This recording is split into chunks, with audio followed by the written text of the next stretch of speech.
Now available on YouTube absolutely free. Hello and welcome back, everyone, to the GSMC Fantasy Sports Podcast, brought to you by the GSMC Sports Network. Now, coming up for this next segment, I talked about the Big Ten last segment, but right now, all focus is turned to the Big 12, a hugely volatile conference now that Texas and Oklahoma have gone and left to the SEC. This is probably one of the more wide-open conferences in the country. I could not tell you right now my predictions for who will come out of it as the champion because of how volatile it is, but I just want to highlight two teams who I think, in my mind, are clearer favorites right now than some of the others. Obviously, you bring in some West Coast blood like the Big Ten did, but this Western Conference blood is so equal with these Big 12 teams, that I think they could just outright win it. But first, I want to start with a team that has already been in the Big 12 for quite some time, and that is Kansas State. I think, in my mind's eye, Kansas State, even when Texas and Oklahoma were in there, were probably one of the top 5 teams in that conference. And I expect a lot out of them this season, mainly due to one of the more intriguing QB options out there on the market in terms of fantasy, come fantasy draft time. Avery Johnson. Avery Johnson is a young quarterback. He was an early enrollee last year in January semester. He came into the program as a highly coveted prospect, 4-star prospect. And the reason why I want to highlight Avery Johnson is he's a very unique quarterback. He is a very rapid quarterback. He can throw the ball accurately, short to intermediate routes. Probably going to be very, very exceptional in those departments. We saw a sneak peek of him both in the season opener, where he went 3 for 4 for 55 pass yards in Kansas State's season opener against Southeastern Mississippi State last year.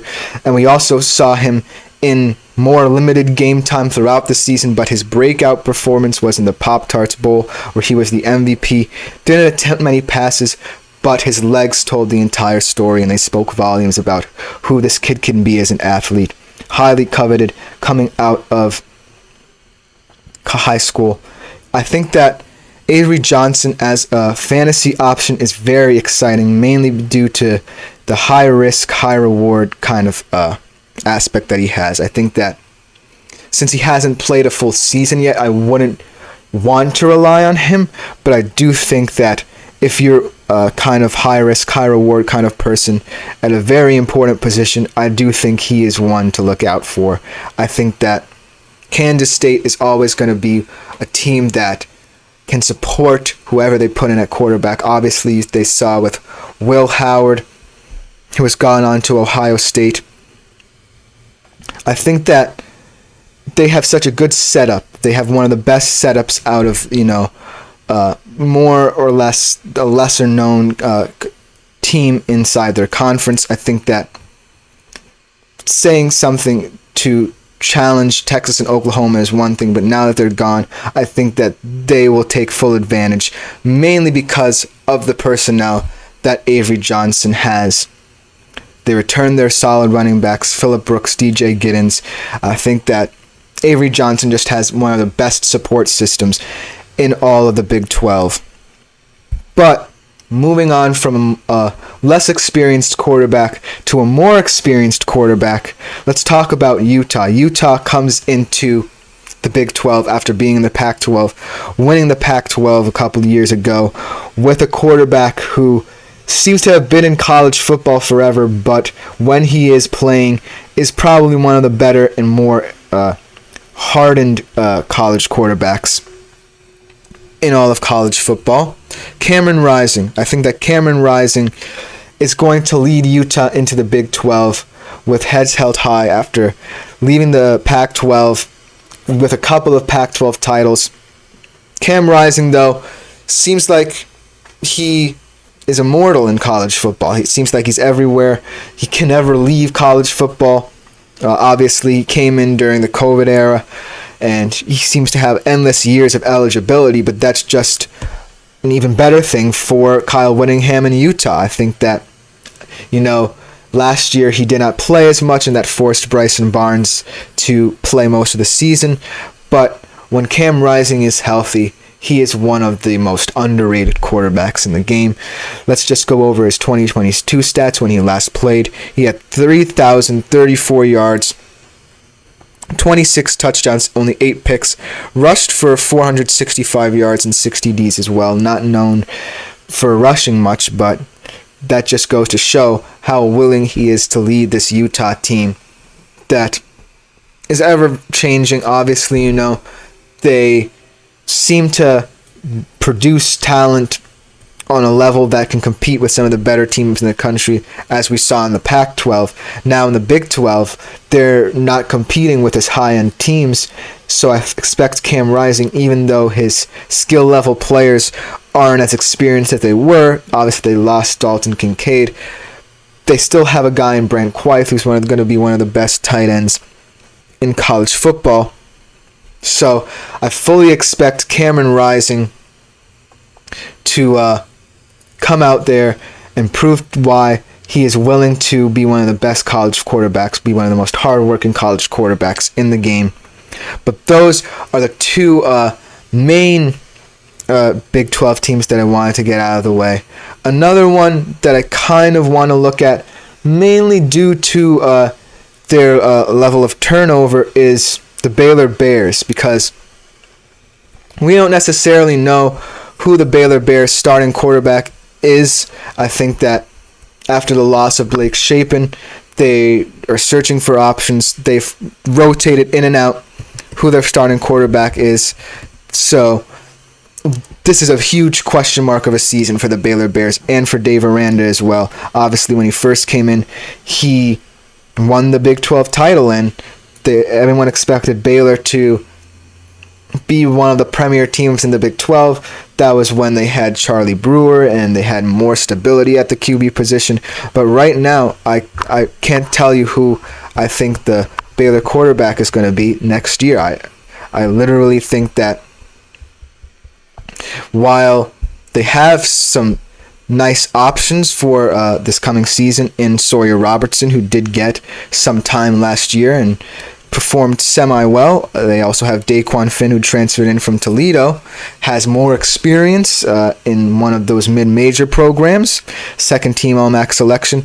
I just think that this is a very pivotal year for the Baylor Bears football program, mainly because of the fact that after that high of winning the Big 12 championship a couple years ago, they really came back down to earth.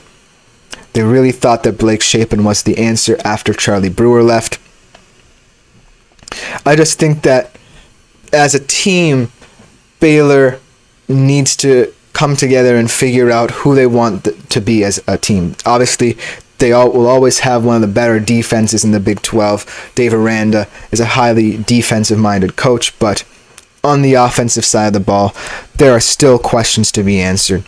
Another team of note, the Oklahoma State Cowboys.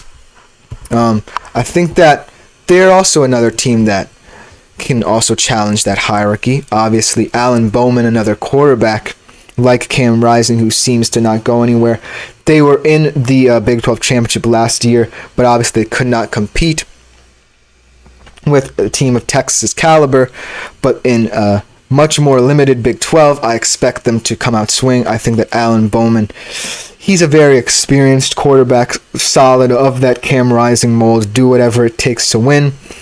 I think it's going to be a very interesting fantasy option. But the guy who I'm looking to carry Oklahoma State to the promised land, if they do perform well, is Ollie Gordon II. I think that Ollie Gordon II is the best running back in the country. Early Heisman Trophy contender, in my opinion. I want to see a non-QB player win it, and if anyone can do it, it is him. So, that being said, I just think that the two teams who I mentioned earlier on in this segment, Kansas State with Avery Johnson and Utah with Cam Rising, are my early favorites in this conference. But I completely forgot about another team who I think is going to be a favorite coming in from the Pac-12, and that is the Arizona Wildcats. I completely forgot about them, and I do want to mention them now. What a crazy turnaround they've had under Jedd Fisch. Kudos to him for elevating this program now, leading it into the Big 12 with a young quarterback in Noah Fafita, who was also a Heisman Trophy candidate as well, who I fully expect to put up huge numbers with his number one wide receiver, Tyrone McMillan.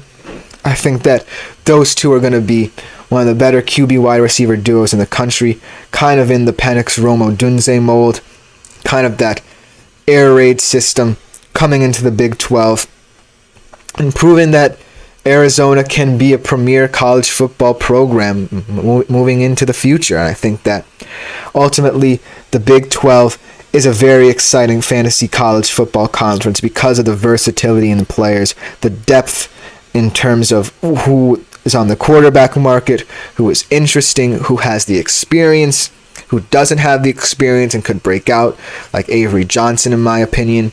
So ultimately, this was such a fun segment because Big 12, as a Texas fan, is one of my favorite conferences. And now that Texas is gone, I think it's going to be much more wide open. But that'll just about do it for this segment. Coming up next, we will move on to the NBA. We'll be talking about the Western Conference Finals Game 2 matchup between the Minnesota Timberwolves and the Dallas Mavericks.